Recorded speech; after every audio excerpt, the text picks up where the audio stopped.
प्यारे साथियों नमस्कार, कैसे हो आप सभी। मेरा नाम विनोद कुमार शाक्य है। स्वागत है आप सभी का आपके अपने यूट्यूब चैनल विनोद कुमार शाक्य के चैनल पर। आप सभी प्यारे दोस्तों का स्वागत है।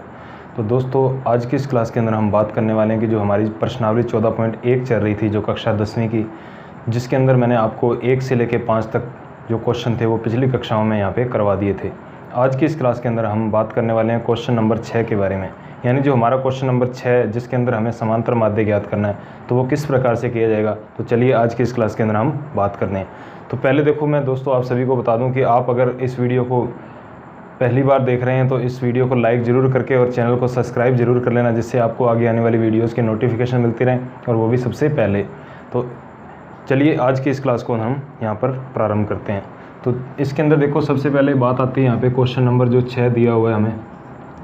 तो जो हमारी प्रश्नावली यानी एक्सरसाइज हमारी ये 14.1, तो जिसका क्वेश्चन नंबर 6 हमें देखो क्या दिया हुआ है। क्लास हमारी यानी कक्षा हमारी है 10वीं, तो कक्षा 10वीं की हमारी प्रश्नावली है 14.1। तो 14.1 प्रश्नावली के अंदर देखो क्वेश्चन नंबर 6 हमारा क्या कहता है। तो क्वेश्चन नंबर 6 देखो अब हम पढ़ते हैं। तो क्वेश्चन नंबर 6 कहता है कि निम्नलिखित सारणी किसी मोहल्ले के 25 परिवारों में भोजन पर हुए दैनिक व्यय को दर्शाती है। तो इसमें देखो आपको क्या दे रखा है कि भोजन पर जो दैनिक व्यय यानी प्रतिदिन का जो खर्चा हुआ है, तो वो इसके अंदर बता रखा है। तो देखिए इसके अंदर हम सारणी बनाते हैं। देखो सबसे पहले दे रखा है दैनिक व्यय रुपयों में, तो हमें यहाँ पे क्या दे रखा है, दैनिक व्यय रुपयों में। तो हम यहाँ पे लिखते हैं दैनिक व्यय, ये किस में दिया हुआ हमें, रुपयों में।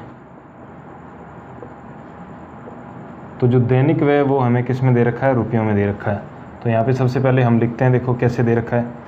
तो इसमें दिया हुआ देखो 100 से 150 इस तरीके से आपको वर्गांतर दिए हुए हैं, यानी 100 से 150, फिर 150 से 200, फिर 200 से 250, फिर 250 से 300, उसके बाद 300 से 350, ये हमें क्या है लास्ट तक इतना दे रखा है, यानी 300 से 350।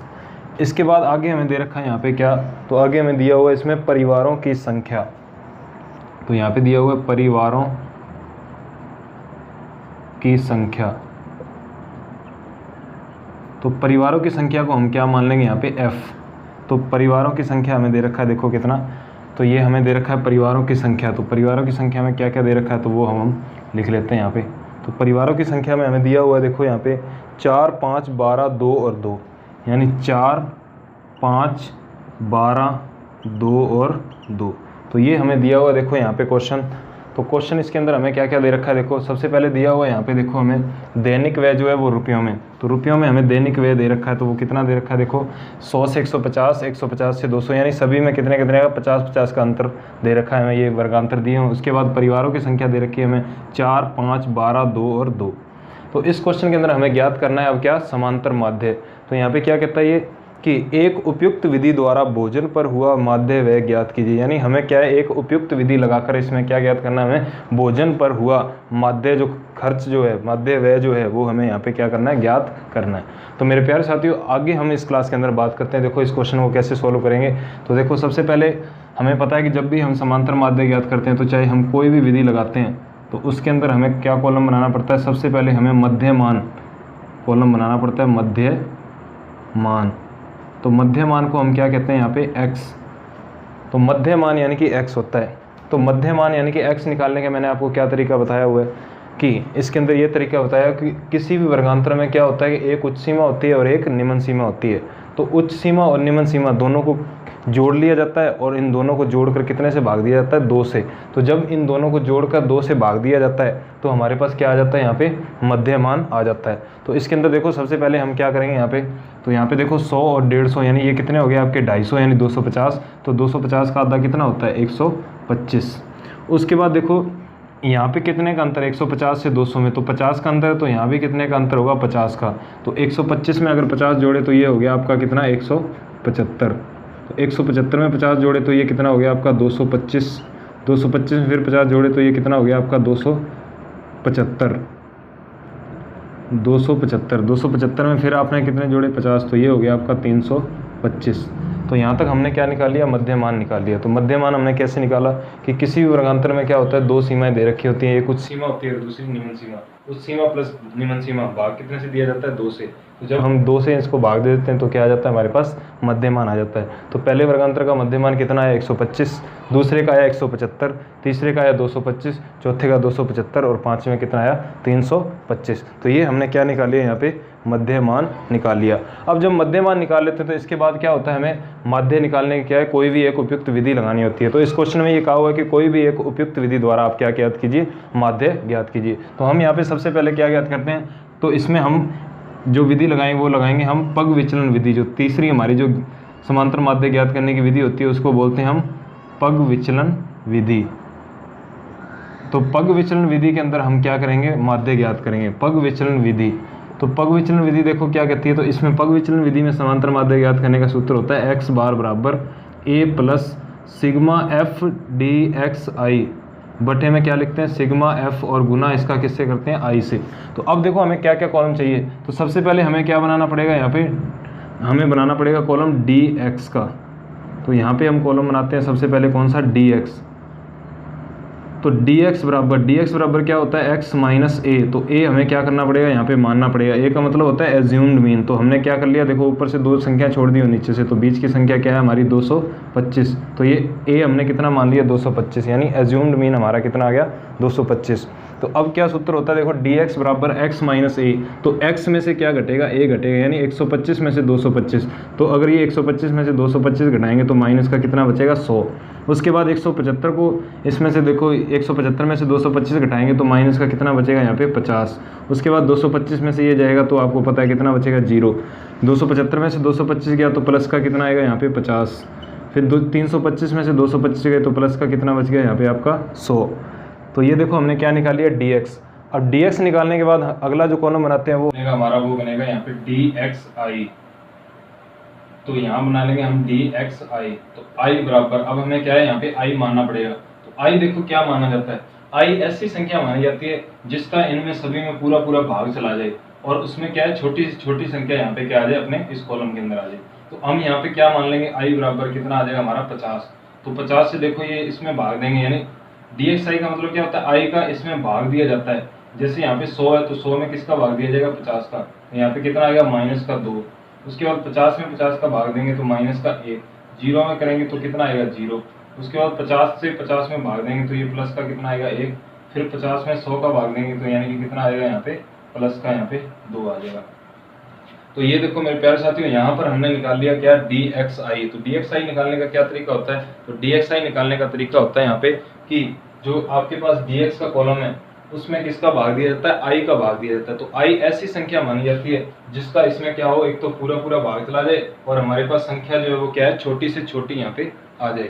तो अब हमने क्या निकाल लिया dxi। तो dxi निकालने के बाद अगला कॉलम जो हमारा बनेगा वो बनेगा fdxi।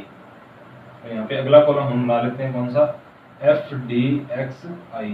तो fdxi देखो जैसे कॉलम से ही पता लग रहा है fdxi। तो dxi का गुना किससे करेंगे हम f से। तो यहाँ पे हम देखो हम गुना कर लेंगे। तो 4 को 2 से गुना किया तो माइनस का कितना आ गया 8 यानी माइनस का 2 है तो 4 दूनी 8। उसके बाद 5 को 1 से किया तो 5 एकम कितना आ गया 5। उसको 12 को 0 से किया तो कितना आएगा 0 ही आएगा। उसके बाद 2 एकम 2 किसका आ गया प्लस का। उसके बाद 2 दूनी 4 किसका आ गया प्लस का। अब देखो हमारे पास ये इसका हम क्या करेंगे टोटल करेंगे। तो ये टोटल करने पर हमारा कॉलम बनेगा सिग्मा fdxi। तो सिग्मा fdxi हमारा कितना बनेगा देखो ये माइनस के कितने हो गए 13 हो गए और प्लस के हमारे पास 6 हैं। तो यानी कि 13 में से अगर हमने 6 घटा दिए तो हमारे पास किसके बचेंगे माइनस के कितने बचेंगे 7। तो माइनस के कितने बच जाएंगे हमारे पास 7। तो ये देखो हमारा कितना आ गया fdxi माइनस के कितने आ गए हमारे ये 7। तो ये देखो fdxi जो हमारा जो आएगा वो कितना आएगा माइनस के 7। क्योंकि हमने क्या किया कि माइनस के जो मान थे अलग जोड़ लिए और प्लस के अलग जोड़ लिए। जिसके ज़्यादा थे वो हमने लिख दिए। तो किसके ज़्यादा थे माइनस के कितने 7। उसके बाद हमें टोटल चाहिए किसका f का। तो यानी कि हम यहाँ पे क्या करेंगे सिग्मा f। तो सिग्मा f बराबर देखो 4 और 5 9 9 और 12 यहाँ पे कितना हो जाए 21 21 और 2 23 23 और 2 कितना हो जाएगा ये 25। अब हमें क्या करना पड़ेगा इसमें सूत्र में जो हमने मान निकाले हैं तो वो हम क्या है मान यहाँ पे रख लेंगे। तो मान यहाँ पे रखेंगे हम कैसे देखो। तो इसके अंदर सबसे पहले हम बात करते हैं a की। तो a हमने कितना माना था 225। तो 225 प्लस सिग्मा fdxi हमारा कितना टोटल आया माइनस का 7 बटे में सिग्मा f हमारा कितना आया यहाँ पे 25। और गुना में हमारा यहाँ पे कितना आएगा आई, यानी कि हमने लिख दिया यहाँ पे 50, क्योंकि आई हमने कितना माना था 50। इसके बाद अब हम कैलकुलेशन करते हैं तो 225, उसके बाद देखो 25 के पहाड़े से ये 50 कट जाएगा तो कितने में कटेगा 25 कम 25, 25 गुना 50। अब देखो ये प्लस माइनस क्या होगा माइनस, और 7 दूनी कितना हो जाएगा 14। तो ये 225 में से क्या हो जाएगा अपना 14 को हम घटा देंगे। तो जब 225 में से हम 14 को घटा देंगे तो ये हमारे पास कितना उत्तर आ जाएगा इसका 211। तो देखो 225 में से हमने 14 घटा दिया, तो मैंने आपको बताया देखो 225 प्लस माइनस के साथ क्या था हमारा, ये टोटल आया था सिग्मा एफ डी एक्स आई का। 25 हमने कहाँ से लिखा था, सिग्मा एफ का हमारा टोटल आया था 25। 25 लिखने के बाद उसके बाद गुना में देखो आई है हमारे सूत्र में, तो आई हमने कितना माना था 50। तो जब 25 से हमने 50 को काट दिया तो हमारे पास कितना आ गया 2। अब ये जो 7 है इसको 2 से गुना किया जाएगा तो 7 दूनी 14 हो जाएगा, और ये देखो प्लस का ये और माइनस का ये, तो प्लस माइनस क्या होते हैं माइनस, तो 7 दूनी कितना हो गया 14। जब 225 में से हमने 14 घटा दिया तो 211 हमारे पास क्या आ गया, ये इसका आंसर आ गया। तो इसका मतलब यहाँ पे हमारा जो भोजन पर जो माध्य खर्च हुआ है वो कितने रुपए आ गया आपका 211 रुपए, ये आपका क्या आ गया भोजन पर किया गया खर्च। तो यहाँ पे इसको हम क्या लिख देंगे आंसर। तो उम्मीद करता हूँ ये जो क्वेश्चन मैंने आपको करवाया ये आपको अच्छे से समझ में आ गया होगा। अगर ये क्वेश्चन आपको अच्छे से समझ में आया, अगर ये वीडियो आपको अच्छी लगी है तो इस वीडियो को लाइक जरूर करें, और अगर आप इस वीडियो को पहली बार देख रहे हैं यानी चैनल पर अगर आप नए हैं तो चैनल को सब्सक्राइब करके बेल आइकन को जरूर प्रेस कर लेना, जिससे आपको आने वाली वीडियोस के नोटिफिकेशन मिलते रहें, और वो भी सबसे पहले। और साथ ही साथ हम यानी कि आप और हम दोनों जने मिलकर यानी कि सीखते और सिखाते हैं। इस वीडियो के अंदर जुड़ा रहने के लिए आप सभी प्यारे विद्यार्थियों का बहुत बहुत धन्यवाद।